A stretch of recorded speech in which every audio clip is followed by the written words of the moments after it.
You're watching NFL Daily by Chat Sports. I am Tom Downey. It is mailbag time here with not much time to go until the 2022 NFL Draft, so let's get into it. First up from Jeff Reed, which team trades out of the top 5, if any, and with whom? I think a lot of these teams would love to trade down. The problem is who's going to do it. The Jags have said they've had no interest. The Lions have had, I think, no interest. The Texans are probably just going to stand pat. Because, again, who are you coming up for? Who's going to make a big jump into the top 3? I don't know who that is. I think the team that could first trade down, I think Panthers at 6, Giants at 7 might make the most sense there.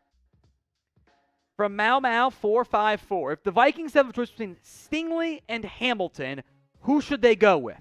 I've actually got Hamilton graded higher, although both of them are top 6 players on my board. So I wouldn't be mad at either. If Hamilton, though, is there at number 12, I take him. And I have what I think is the most versatile defensive back in this entire NFL draft class.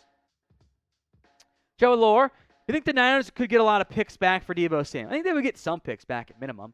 I think the value is roughly similar to that of the Tyreek Hill, Devontae Adams trade.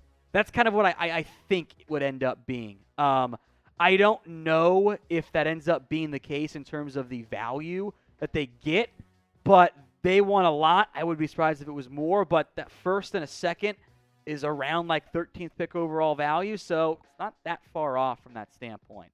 They're saying they don't want to trade him. We'll see. What do you guys think? Will the Niners trade Deebo Samuel by the end of round 1? That is our cutoff time. Y for yes, N for no. This is going to be the pinned comment on today's video here on YouTube. So if the ad break comes, take advantage of it. Head down there and let me know. Evan Hinders, Thibodeaux falls so far, Minnesota trades up to grab him. Minnesota, I thought, would have made more sense if they didn't have Danielle Hunter, who I assume they're going to get a long-term deal with. If not, different conversation. And they didn't sign Zadarius Smith. Edge is not that big of a need for them. I like Thibodeaux a lot. He is a top 5 player for me in this year's class. I know there's the off-the-field stuff. I've heard some reports. I forget who said it. It was one of the podcasts I was listening to. Bobby Belt maybe said it. One of the Cowboys guys said that Thibodeaux, gets frustrated easily and emotional and tried to quit twice last year at Oregon. That's a big red flag if true. But the talent's unquestionable. He might slide. I'm not sure Minnesota moves up to go get him, though. From Sean, the RC Mechanic. If the Panthers, Seahawks get Baker Mayfield and Kyler Murray respectively, will they switch their focus to him with the offensive line or their defense? The Panthers have thrown draft picks already at their defense. I think the focus has to be offensive line for both with both teams regardless, because both offensive lines are not that great. And if your O-line doesn't have viable options, your offense has a really tough time having success.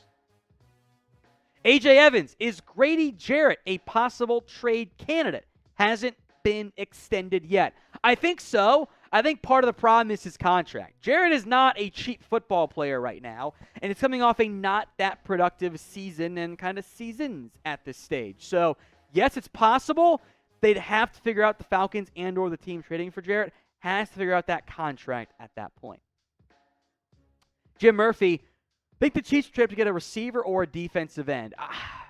I think it depends on how the receiver board falls. There's a chance that you got an early run on receivers, and 4 of them are gone in the first, 15-ish picks, 16 picks. And at that point, they probably don't move up for a receiver. They want an edge, I know that, because they need one opposite Frank Clark pretty badly. The Chiefs have a lot of picks. I would not be surprised if they moved up. I don't know who they would move up for quite yet at this point. Vincent Marks, Texans trade 13th overall pick to the Pittsburgh Steelers for a QB, and the Texans will receive the 20 overall pick and next year's first rounder. I don't think you'd be able to get a first-round pick out of the Pittsburgh, because I'm doing the math here in terms of the value moving up from 20 to 30. Now, moving up for QBs, I know, does always makes things a bit more expensive. You're kind of caught if it's not worth a second-round pick, not worth a third-round pick. It's kind of in between that from a value perspective. If you can do that, Texans say yes today, or at least they have the framework in place. I would be very surprised if anybody gave up a future first to go get a QB this year, because frankly, I don't think that makes any sense from that standpoint. Now, if it does happen, we'll be live for it for the entire 2022 NFL Draft right here on Chat Sports. If you haven't already, hit that big red button and subscribe at youtube.com/chatsportstv. We'll be live on Rumble during it as well, but you're going to want to be here on YouTube because we're going to have some big-time fun at Chat Sports. Vince, is there a clear Tier 1 group in this draft? Which players are in it? From a general standpoint, no. For me and how I have it graded, I've got a decent cluster of players in different tiers. No particular order. Kyle Hamilton, Evan Neal, Aiden Hutchinson, Ika Mekwonu, Kayvon Thibodeaux, Derek Stingley, Ahmad Gardner, Linderbaum, then a drop-off outside my top 8 in terms of the round 1 players. But put in perspective, last year, Hamilton, who's my number 1 guy, would have been like 7, 8, or 9, somewhere in that grouping. So the Tier 1 grouping is not what it was in previous years in terms of the top-end talent. It's just not that same level of early round 1 class. Dalton pitched for the Saints draft Matt Corral. Not in round 1. Not interested in that standpoint. That's a huge reach as far as I'm concerned. Round 3, I'm all for it. Round 2, I guess there are some traits you like, but he's not a great reader of the field. He needs time, and that's not a thing I like to spend a premium pick on, even at QB. Jared Sanchez, with the Steelers should up for a QB or stay at 20 and go with BPA? It might be neither. I am unconvinced that the Steelers QB, whether they want Pickett or Willis or Ritter or whoever, is going to be gone. I don't think that's going to be the case. I think there's a good chance the QB they want is there at 20. So they might be able to stand pat and take a QB. If they trade up for one, I would not like that move whatsoever. From Travis Baker, will Baker Mayfield, that's funny, be traded during the draft? Very possible. I think it might come down to how much the Browns want to eat of that contract. The way the QB market played, and this works for Jimmy Garoppolo too, it kind of closed quickly from that standpoint, which was not ideal. Steelers make sense if he's cut. They're not going to trade him there. The Panthers have been linked. The Seahawks have been linked. The Falcons, I think, are a decent sleeper. The Texans, if he's cut and wants to kind of go home, but they like Davis Mills. So you can see all of a sudden, not many viable options, not that much cap space for those teams that are in the market. And now the leverage for Cleveland is not particularly good. So what do you think? Who will Baker Mayfield play for in 2022? Not going to be Cleveland, I would assume, at this point. But let me know. Shoot your shot and tell me who you think gets Baker this season. From Aldo the Apache. Will you think Thibodeaux will fall like some people are saying? It's possible. I think this draft is very murky, uncertain. Also, I'd say kind of busty from the talent level perspective. I could see Thibodeaux going like number 3 overall to the Texans. And I could see him sliding to 9 to Seattle. I would be very surprised if he didn't go top 10.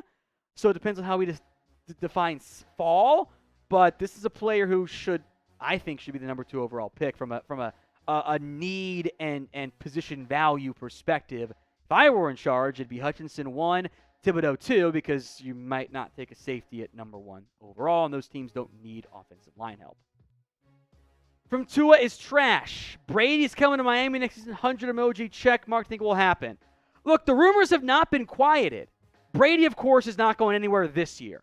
But he redid his deal with Tampa, got no new money, and is going to be a free agent next year. And given how much smoke, noise there was around it this year after it allegedly fell apart, I get it.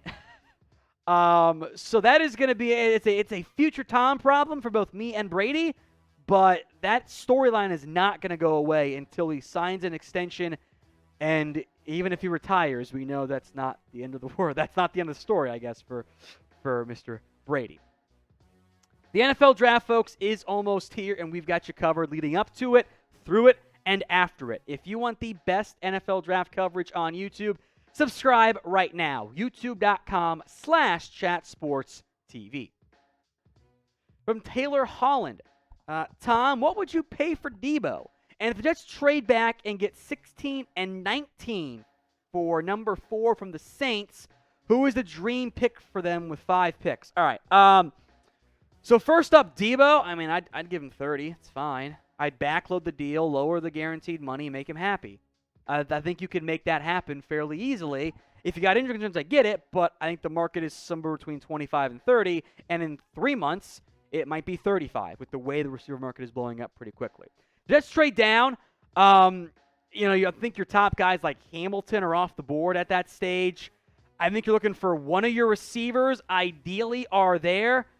Maybe it's maybe Drake London is there for you at 16. Let's a corner or edge, whichever one you didn't take at 4. You're hoping is there. So a McDuffie, Andrew Booth kind of fits their style, I think, a little bit pretty well. So does Kaiir Elam. Jermaine Johnson, if you're lucky, he's there. Karlaftis. Second round, I think you could be looking. I wouldn't mind Tyler Linderbaum if he's there somehow, or at 19 for him. Maybe go offensive line, and I think you're still looking for more defensive help, and maybe corner as well again. For Mr. Payne, 522, which corners could you see being drafted and then switch to safety? The one big one to watch out for here at this stage, I think, is going to be Cam Taylor-Britt, who played corner at Nebraska. I think might make the move to safety. Alontae Taylor fits that mold from Tennessee. Just checking my list here. I could see a guy like maybe Damarian Williams from Houston could make the switch back there. I would almost want to play Darion Kendrick because he's slow at safety. But Cam Taylor-Britt and I think Alontae Taylor are the two obvious fits from that standpoint. When it comes to trades in round 1, over or under, how many do you guys think happen? Type O for over, 5.5, or type in U for under. Let me know in the comments section. From Jordan, hey Tom, what's up? Do you think that the Falcons could get a QB in the first round of picks? If so, which one would you pick? They absolutely could. Malik Willis is my number 1 guy. I would not advise taking him top 10. I think he's a decent scheme for what they want to do on offense, but there's a lot of red flags with Malik Willis in terms of being ready to play QB that my concern, you take him early, you're bad this year, he's not playing for you, now you're drafting top 5 again, you could take a better prospect than you had this year with your first round pick next year. That is a trouble point potentially for Atlanta.